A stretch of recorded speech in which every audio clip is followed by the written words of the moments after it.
People have been mixing drinks pretty much since there were drinks.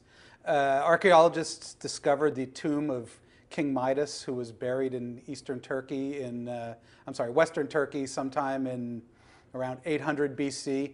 And in and among the remains of the funeral banquet, they found clay jugs that when they analyzed what was left in them, turned out to be a mixture of wine and barley-based beer and honey wine or mead, and even spices and fruits. So this is an ancient thing. But the art of mixing drinks didn't really get any urgency to it until distilled spirits became popular. Because as you know, they can be harsh and fiery, and you need to do something to calm them down.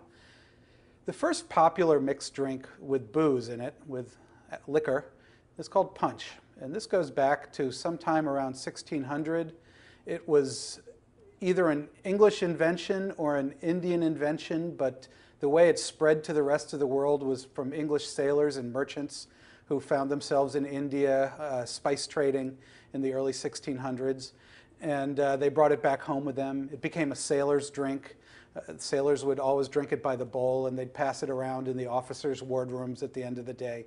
Huge bowls of punch, to the point where they really overdid moderate drinking by quite a bit. From the sailors, it spread to the people who hired them, the English upper classes, and they kept making this punch. And all it was it was a very simple drink. It was spirits of any kind, usually some kind of sugarcane spirit or brandy, grape spirit, with citrus juice, lemon or lime, water, sugar, and spice. And that spice could be anything. It could be tea, it could be nutmeg, it could even be ambergris, which is this weird stuff that used to wash up that turns out to be clotted whale cholesterol. You don't really see that on the market anymore.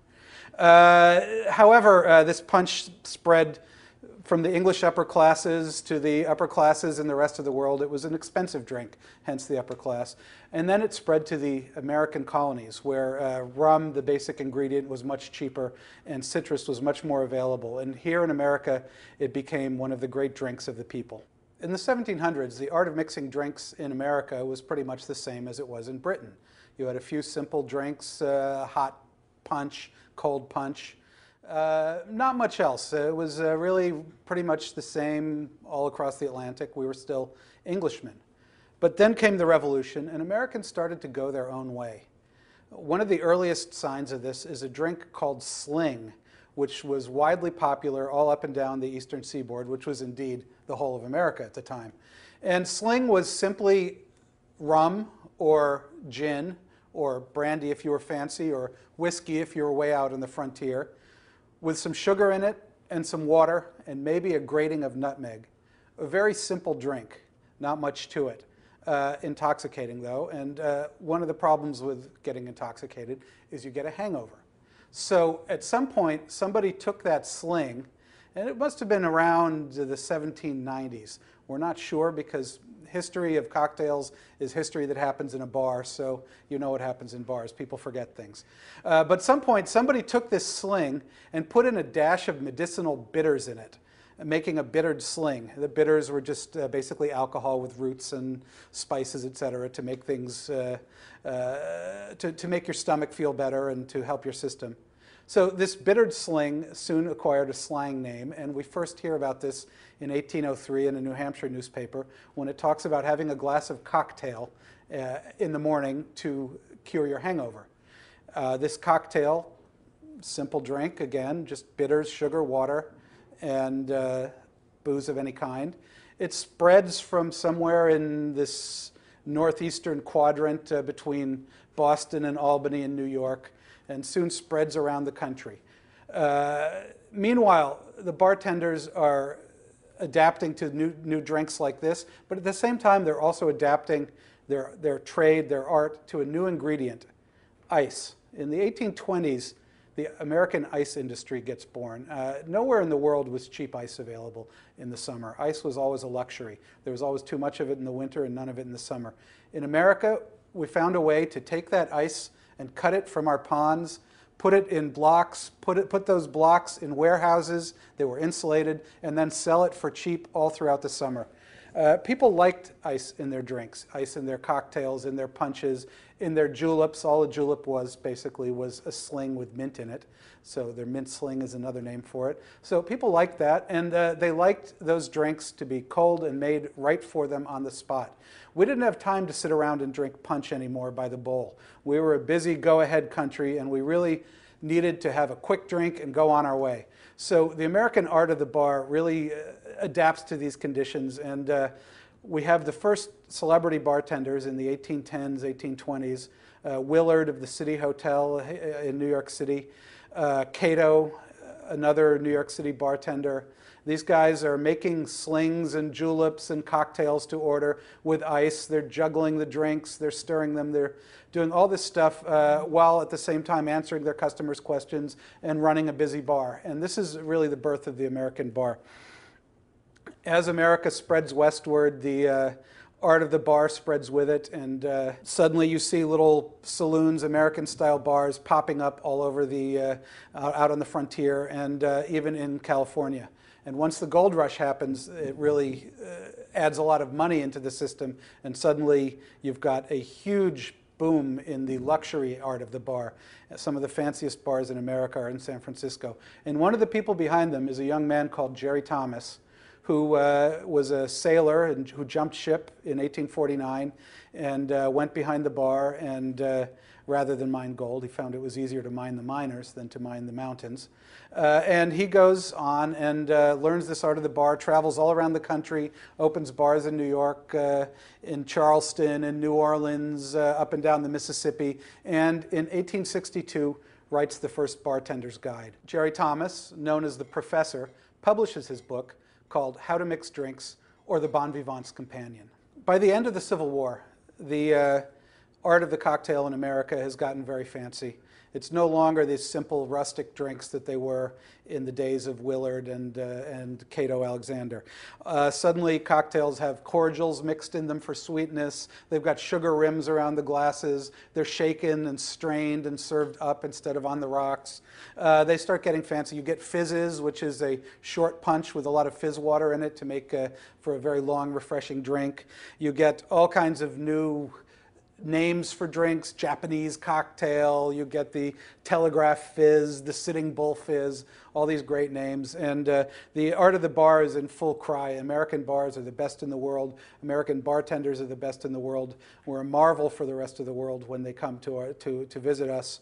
This is the first thing they notice and the first thing that they comment favorably upon. So finally, getting into the 1870s, you get the ultimate refinement to the art of mixing drinks. You get the addition of vermouth. This was a new ingredient that enabled you to take those very strong early cocktails, blend the flavor, smooth them out, make the drink a little bit lighter, but still every bit as flavorful. And you get the Manhattan cocktail in the 1870s, the Martini cocktail in the 1880s, and a host of others. And by the time Jerry Thomas died in 1885, the art of the bar, as we know it today, was almost entirely in place. The cocktail is, in fact, America's first contribution to the culinary arts, and it's the first cultural product of the new nation that the rest of the world paid any attention to whatsoever. In 1806, a paper in Hudson, New York, called the Balance and Columbian Repository, publishes the first definition of the cocktail as spirits of any kind with sugar, water, and bitters. So with the popularity of the Manhattan and the Martini in the 1880s, mixology enters a new era. In Jerry Thomas's day, there were maybe 10 cocktails known to bartenders. By the time Prohibition comes in, the books are full of hundreds of them, cocktails with all kinds of names. Most of them are simply variations on the Martini and the Manhattan. If you change an ingredient or a proportion significantly, you would change the name of the drink. That was the etiquette then, and it still makes sense now. Let's talk for a moment about New Orleans, one of the capitals of civilized drinking in America. This has pretty much always been the case. The early travelers who went down there found the locals sipping mint juleps in the middle of the summer. It was one of the first places that ice was imported to. The julep gave way to the fancy punches, to claret cups, and all kinds of fancy drinks in the mid-19th century. And at the end of the century, you have the Sazerac cocktail with its dash of absinthe. You've got the Ramos Gin Fizz, one of the most delectable drinks ever invented. And the great thing about New Orleans is after Prohibition, they came right back and did exactly what they were doing before Prohibition, and they still do it to this day. You have bartenders making these hundreds of cocktails, but they're also changing the way they do it. In Jerry Thomas's day, the bartender was an independent proprietor and a very larger-than-life, loud-talking, free-spending type character. By the 1880s, the country was kind of closing down and getting a little more sophisticated, and they wanted the bartenders to be more professional and, let's say, less colorful. So bartenders are no longer pouring drinks back and forth over their heads. Now they're stirring them with great elegance and grace and dignity. These cocktails that they're stirring are starting to incorporate even ingredients from punch. Citrus juice comes in. In the early 1900s, the most popular drink is the Bronx cocktail, which is simply a martini with a little bit of orange juice in it.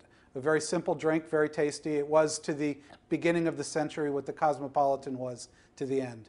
You've got drinks like the Aviation coming in, a now very popular drink with lemon juice, maraschino liqueur, an old ingredient but that had reached new prominence. You've got all kinds of invented cocktails at the famous bars. The most famous bars were in hotels, in places like the Hoffman House in New York, the Waldorf Astoria in New York, the Palace in San Francisco.